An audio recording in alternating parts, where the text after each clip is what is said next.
Hi everyone, this is the part 2 of the other video because just like I said, the story is really long. It's not something that I can do once, so I'm making the part 2 and this is the part 2. So guys, just like I said, because of what happened to Chadwick Boseman, that was why I was reminded to talk about my friend and my loved ones that have left us here on earth.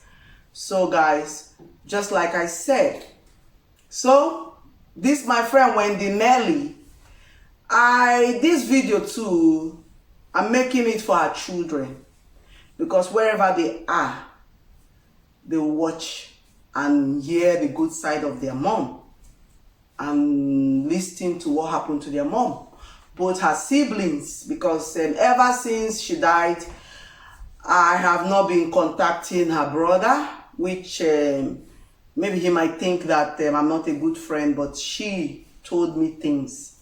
That was why I did not. I said, when the right time comes, I will contact him and I will reach out to him. But right now, because of the problem and because of some of the trust issue, I decided not to go down their route because I don't want any drama. So guys, just like I said, so when the husbands, John died, John Nelly died, she was forced to move to UK. So when she got to UK, for the fact that she's a free spirit person, so she went to this, she was communicating, she was enjoying herself according to her. She thought it was real. She thought things have started working well. She thought the person that I introduced her to have changed. She thought maybe truly the person wanted to support, but she didn't know the mindset, the agenda of the person. So guys, it wasn't too long. She got to UK and this person started spreading her name all over Aberdeen. How she was misbehaving. This person even gone as far as sending her friends to call her husband family. Then she wasn't sick, no cancer, nothing. Sending, I don't know what happened between she and this person, but I knew I was the one that followed beg this person to help her, to borrow her some of money to help her on her papers. And from the ones that we gathered as friends to support her, the one that I did, I don't need to tell anybody, I don't need to come out and start telling people. So because of that money that she borrowed for somebody that just lost her husband, after she lost her husband, few months she lost her mom. Somebody that just lost her husband, sorry guys, lost her mom within few months. No matter the amount of money you as a friend borrow to this person, you should give that person time to gather that money to give you back. That is what help is all about. I think that is what friendship is supposed to be all about. Not just for only the good times, but for also the bad times. But this person was hoping to get this money and they did not get the money at the right time. The person called me. The person was calling, I think, all over the world for people to call me, telling people I'm the one owing her, I'm the one doing this. The story was really confusing and long, which I don't want to start giving details. So this, my friend, I remember I was in America when she called me. She said, what is going on? Because this same person, guys, listen, because you see somebody, you think this person is a saint. Let me tell you the truth. This same person threatened her that she would take her to police. She will call a police for her. A widow. She will call a police for her and let the Aberdeen police, they will know that she does not have papers. Assuming my friend knew, she would have known that they could not even deport her because she was married lawfully and she had children, British, Scottish children. But she didn't know. You know, when you don't know something, some people that knows, they can use it against you. So this person went as far as threatening her, calling her every day, disturbing her. Guys, it's better for me to call the amount. The amount of money, I think at that time was like 350,000 or 400. Okay, let's say 500,000 because it was pounds. It was 1,000 pounds that they borrowed to her. It's not as if it's million, no. It was 1,000 pounds that they borrowed to this, my friend, that have lost her life. Just like that. So after this money was borrowed to her, she was using it with other ones that we gathered to help for her papers. This person was tormenting this, my Wendy Nelly, from the day she borrowed that money till the day she died. A lot of you've been looking for the true story. I am Happiness Fabro, Mama, and I'm telling you the real story today. Wendy Nelly have given me the go-ahead to tell her story. She have given me the go-ahead to let people know what really happened to her. Wendy Nelly was calling me every day. Happy, people are wicked. That was what always comes out from her mouth. Because of this money. I was in US when this person called. It's not as if this Wendy Nelly told me this thing alone, no.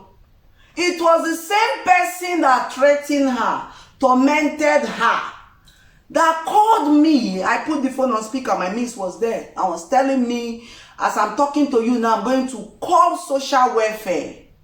I'm going to call police. They will arrest her, deport her to Nigeria, and the social welfare will collect her children. I could not speak. Tears started running down my eyes. I was like, Jesus Christ. Can somebody be this wicked? I could not say these things to her, but I was like, how much is she owing? Say, if you want to help her, pay the money. I was like, God. I couldn't pay that money to that person because there was something that I was told not to do. So I couldn't pay that money to her. But the money I've already given to Wemby, where I've given more than half. So guys, do you know what happened? Lo and behold, when Nelly called me and told me on her own, Happy, please. You see this person that is calling people that want your money.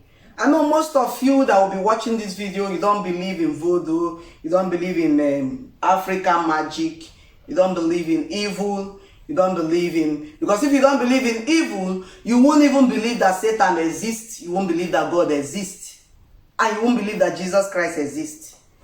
Because Satan exists, God, the Almighty God exists, Jesus Christ came, which Jesus Christ is in the history book. People know, they saw him, and so forth. And in the times of Abraham and Moses, now I'm telling you guys that my angel, my guiding angel, talked to me. I might look crazy, I might look like a psycho, but I believe even those days, it was angels that was going to man to give man the message from God.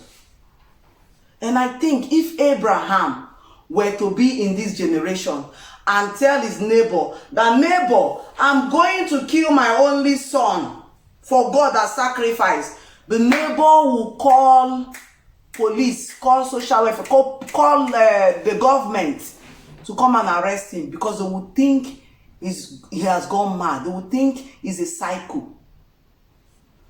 But it's in the Bible. He went, there was a ram that wasn't there, and he used it as sacrifice. Moses, the same thing. The angels appeared to him several times. So I believe in angels. I believe in God. I believe my guiding angel is still talking to me, because even as Jesus came to die for us, He came to amend things. He did not come to change.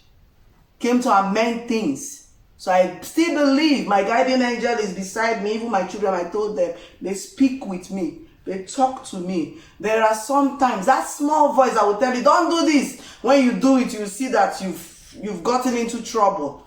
That is your guardian angel talking to you. I got all the signs when my friend got sick that she would die. But I couldn't tell her because I was scared. I was like, if I tell her, how will she feel? She won't take it lightly. Because we Africans, even when the doctor tells you you have days to live, you have weeks to live, you will still be saying, it's my enemy that will die. That's how we put it. We say, it's my enemy that is sick. It's my enemy that will die. She was just saying that, and I was like, God, she's going. So guys, my friend called me. When I've returned back from US, my friend called me again.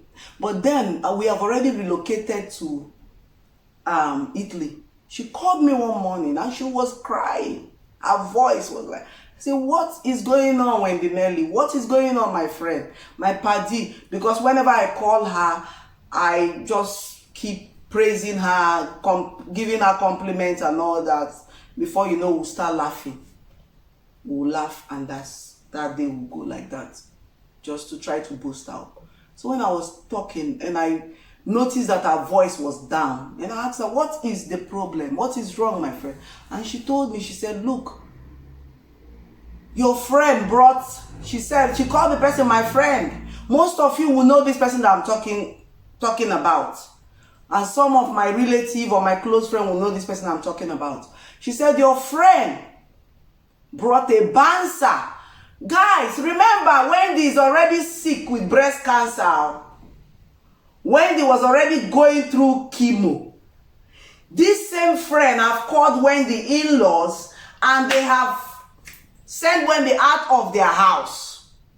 Wendy was suffering in UK because they just spoiled her name that she was dating men. She was, a lot of nasty and evil things that they said about her. So in these few months that this girl spent in UK, spent her life.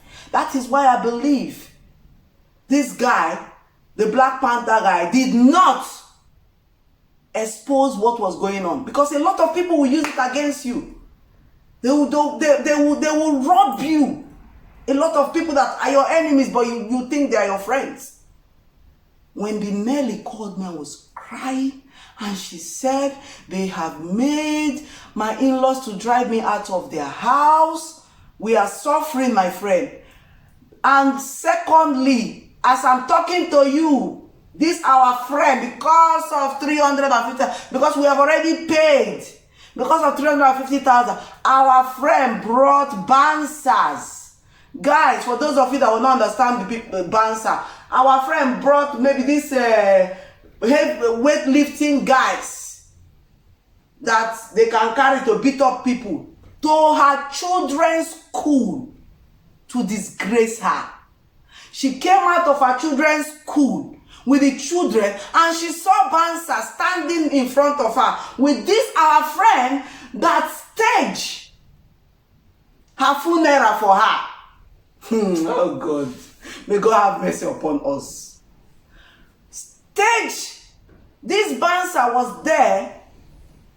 The Bansa said, where are you going? My friend wanted. She was sick. Her breast, one of them have already decayed. She was on pain. She was holding herself, holding her children, trying to go home to take her pills. And this our friend delayed her. They were there talking. She was pleading till they allowed her to go. When she called me and she was telling me, I was crying. And I cried. And at that time, already my husband was already renovating our down flat, the up flat. I told my husband, I said, it's better for Wendy to come here. With her visa, she can come to Italy. Let her come and stay in our flat, she and her children, till when things are okay. We planned about that. We were like, okay, we'll do that and all that. I told her she was happy to come to Italy. She was waiting for a paper for her so that she can come and maybe she will be relaxed when she comes here.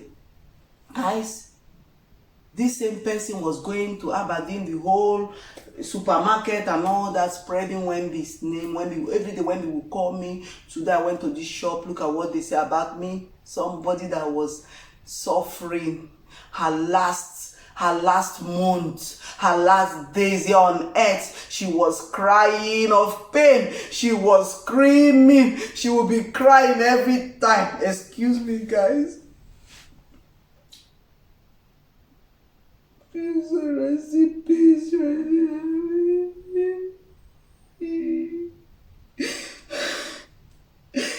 She suffered. Guys, I've always been a happy person.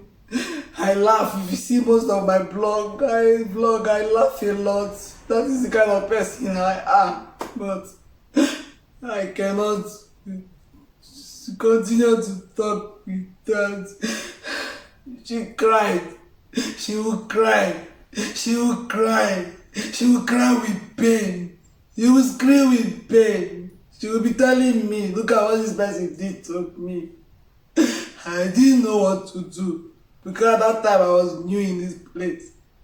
The only thing I was telling her is to pray to God and forgive everybody. Because when she told me, the doctor said she would die. I said it's better for you to forgive everybody that have wronged you in the past, in the present, Wendy, please, so that no matter how you suffer there on earth, you will still make it. You will still make it to heaven, please. And we plan, two of us, that will come to UK to carry her children before she died. This person tormented Wendy so bad that I could not speak. I wanted to voice out. She said, no, don't voice out. I'm not that kind of person. And I respected her for who she was. I respected her, so I would not say anything. But I was crying every day. I was in my room. I was depressed for almost 2 years because of her. I would cry and cry and cry. I would tell God, why? She's young. She has children. How can you take her husband away? Her mother. And now you're taking her away. Her children will be orphaned. These people are wicked. And they just want the worst out of human beings. Because of money. Because of material things. Because of things that when you die, you will not go with it. You won't go with it. They won't bury you with your money. They won't bury you with your wealth. They won't bury you with your material things. I'm sorry, guys, I cannot. I try my best every day not to think about Wendy Nelly because she was young. She was about to rise. She was about to shine. She was about to show the world who she was. And she was taken away. Just like this guy was taken away by cancer. She fought. The doctor, when I spoke with that doctor, he said, I've never seen this kind of breast cancer before since I started working, since I became a doctor. The cancer is spreading so fast. It's spreading so fast that they don't know why. They've done everything they could. My friend told me she have only days to live. And the doctor have given her time, her last time to live. And the only person she want to see is me. That please, how can I see you? Immediately that day, we booked for tickets and I flew the next day. While I was in the airport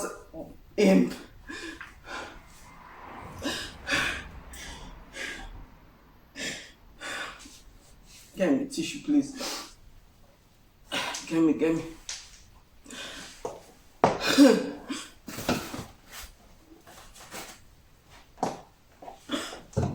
While I was in the airport, guys, waiting, our flight was delayed. But I got to Aberdeen around 12 a.m. I got to Aberdeen around 12 a.m. I got to there was this nice woman that she sent that was helping her because she was surrendered by church members. Most of those are friends. It wasn't even close to her. They wasn't even there when she was passing through all these things. I had to call my friend, Madam B. Most of you will know the person I'm talking about. Her elder sister left London to Wendy's place to help Wendy. I got her ticket. I said, please just go there and help her, pray for her, lead her to Christ, help her out. She went immediately. She's such a kind person. May God bless her. She went immediately. Somebody that she doesn't know. She stayed with Wendy for weeks before she was admitted. So when I got there, guys, if it is some friends, they will take a picture in that condition and maybe post it for people to see. But because of I knew who Wendy was, I knew that Wendy would be the last person to see her picture in that situation on social media. I did not take her picture. I got there. When I was walking in, she couldn't talk, but she was talking, telling the nurse is that that's my friend Happiness coming. I can hear her footstep. She walked like that. I can hear the sound of her shoe. She's the one coming. The place I went are the place that they keep people that they have already given them dates to die. I went there, guys. I was scared because I've not been to anywhere like that alone. I always go out with my elder sister or my younger sister or my best friend. I'm always with witness. When I was in Port Harcourt, anywhere I go, I don't like going alone because of the way people are. I went there and I saw my friend, that Wendy, that was, can you show a picture again? This other picture, yeah, that one, Eric, yeah. That Wendy that was strong. Wendy that was so strong that she wake up early in the morning. She will go to Oimi market. People that know Port Harcourt. She will go to this stressful market to get materials, to get things. That Wendy could not breathe. I'm sorry guys, but I have to say this because I was told to say it.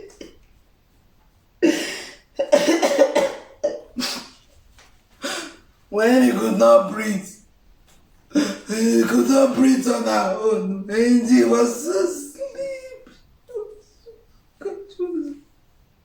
He was just like a child.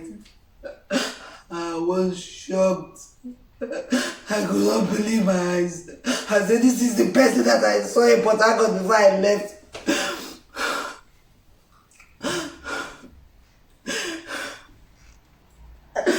But I hold myself because I didn't want her to know how she was. She was feeling hot. She could not breathe.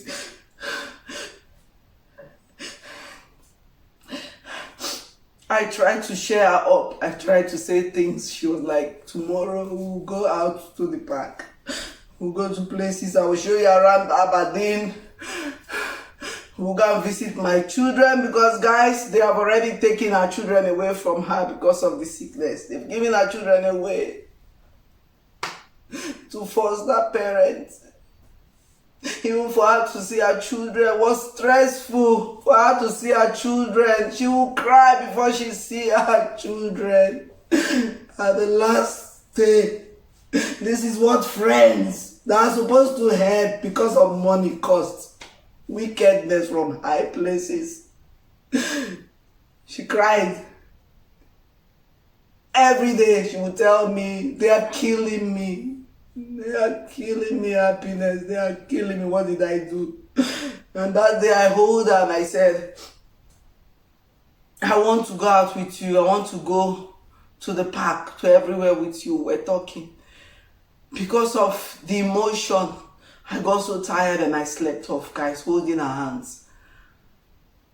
Few minutes, I didn't know what happened, but I got a tap on my nail. Like a strong tap on my nail. Then I woke up, I saw her. She was trying to speak. I said, what is it, Wendy? What do you want? I called the nurse. She said, pray for me. Pray for me. I'm not a pastor. I'm not a deaconess or really strong. But I prayed. And the things that came out from my mouth was so relief. I was praying. And the lady that could not speak was screaming a loud amen, amen, amen. She was screaming amen with her last breath, with her last strength. She was screaming amen, amen, amen. I told her, forgive everybody, please. She was screaming amen. She was screaming amen. All the things she had done, things were coming out from my mouth. I didn't even know. She was looking at me like as if somebody told me those things about her. I was coming out from my mouth. I was speaking and praying till I stopped. And she told me, thank you very much, my friend. Thank you for coming. I have to sleep. So she went to sleep, and the nurses said, okay, you can go. Tomorrow morning you come. As soon as I got to the hotel, I went to the bathroom to freshen up.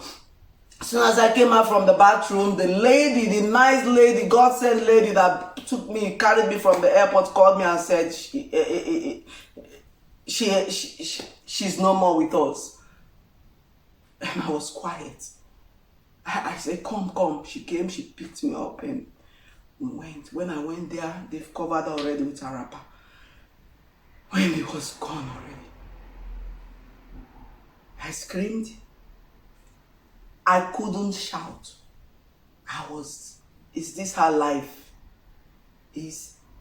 What just happened?